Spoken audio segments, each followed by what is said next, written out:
네, 안녕하세요. 조상희 변호사입니다. 한 주 잘 지내셨어요? 오늘은 카메라 등을 이용한 촬영 범죄에 관해서 얘기 드리고자 합니다.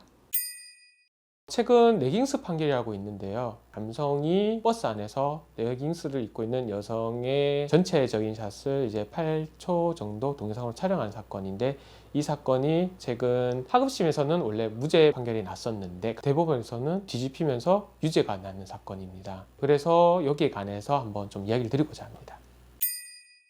제일 먼저 들을 수 있는 게 지금 레깅스 사건인 것 같습니다. 레깅스 판결에서 나왔던 동영상은 동영상 촬영자가 버스 정류장에서 버스 안에서 레깅스를 입고 있는 여성의 전체적인 모습을 촬영해서 담은 사진이었습니다. 그 동영상을 그 피해자가 신고를 하였고 결국 이제 기소가 돼서 법원 재판을 받게 되는데, 1심, 2심에서는 레깅스가 주로 요새 많이 있는 일상복이다 보니 그러한 점들을 고려해서 카메라 등을 이용한 촬영 범죄에 해당하지 않는다고 판단했는데, 대법원에서는 그러한 경우에도 일상복이라 하더라도 성적 욕망 및 성적 수치심을 가지고 객관적으로 성적 욕망 및 성적 수치심이 인정된다면은 충분히 그거 카메라 이용을 당한 범죄에 해당한다고 봤습니다. 그 외에 다른 사례로는 여성의 나체, 특히 등만 나온 나체를 찍은 경우에도 카메라 등 이용에 관한 범죄에 처벌이 되고요. 그 다음에 신체 일부가 나오더라도 충분히 처벌될 여지가 있으니 유의해야 될 것 같습니다.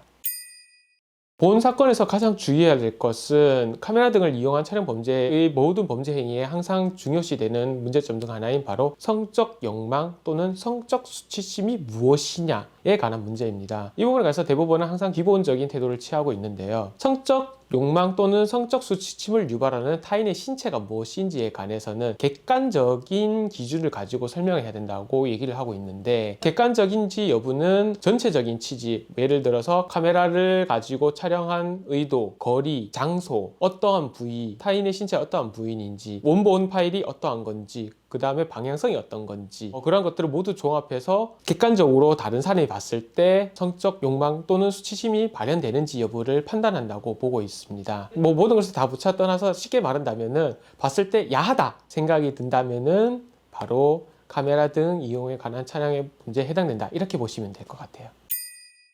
네, 카메라 등을 이용한 촬영 범죄의 경우에는 성폭력 범죄 처벌 등에 관한 특례법에서 특례법 제14조에서 이제 규정하고 있는데요. 본 조항에 따르면은 카메라 등을 이용한 촬영 범죄의 경우에는 징역 7년 또는 벌금 5천만 원의 처하도록 규정하고 있습니다. 실무적으로는 어떻게 되는지를 제가 조금만 설명드리자면은, 제가 처리했던 사건들 중에 남성하고 여성하고 사귀는 사이였는데, 남성이 여성의 뒷모습 등 나체 사진만 찍는 사진이어서 딱 한 장이었는데 징역 8월이 나왔고요. 다른 사건 역시 남녀 사이에 사귀는 사건인데, 남성이 여성의 신체 각종 부위를 5장, 나체 사진을 5장을 촬영했던 사건입니다. 추후에 이 사진을 찍으면서 남성과 여성하고 싸움이 벌어져서 여성이 이제 고소를 해서 남성이 이제 처벌을 받았는데, 이 남성의 같은 경우는 징역 1년을 선고받았었습니다. 두 명 다 모두 다 초범이었는데도 불구하고 이렇게 실형이라는 중대한 형에 처해졌다는 점을 유념하셔야 될 것 같습니다.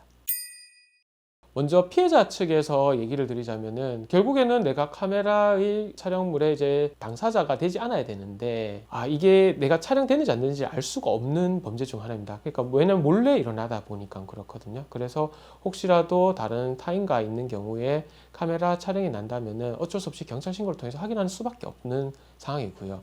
왜냐면 그 사람이 카메라 촬영했는데 내가 아닌 다른 사람을 촬영했을 수도 있거든요. 그 자리에서 바로 하는 경우에 오해를 불러일으키고 자칫 잘못한 내가 오히려 폭행의 가해자가 될 여지가 있어요. 그렇기 때문에 가능하면 경찰의 도움을 받아서 확인하시는 게 맞고요. 반대로 가해자 입장에서는 상대방의 동의 없이 촬영하는 경우에는 자칫 잘못하면 제가 한순간에 가해자가 될 수 있습니다. 아까 제가 앞에 얘기했던 사례들 두 가지 모두 다 가해자분이 연인 사이였는데도 불구하고 피해자의 동의 없이 촬영을 하다가 한순간에 실형이라는 중범죄 행위로 이제 넘어가게 되는 사건이거든요. 그만큼 가해자는 촬영에 있어서 반드시 촬영할 당시에 상대방의 동의를 꼭 얻어야 된다는 점을 유념해 드리고요. 무엇보다 중요한 것은 가능하면 촬영하지 마세요.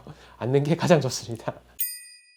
카메라 등을 이용한 촬영 범죄가 최근에 이제 레깅스 사건으로 인해서 보다도 많은 사람들에게 조금 주목을 받는 것 같습니다. 특히 연인 사이에서 이제 상담을 받으러 오는 경우들이 많은 것 같은데요. 그 한순간의 촬영으로 인해서 정말 중대한 범죄 행위에 일어날 수 있다는 점, 한순간의 실수지만 상대방에게는 돌이킬 수 없는 상황이 발생한다는 점을 반드시 유념하시고 각별히 중요하셔서 항상 촬영하신 데 있어서 상대방의 동의 꼭 얻으시고, 피해자 입장에서는 누군가가 나를 촬영한다면 반드시 경찰의 도움을 받으셔서 꼭 이 범죄 행위에서 벗어나실 수 있도록 더 이상 추가적인 피해가 일어나지 않도록 할 것을 부탁드리겠습니다. 네, 이상입니다.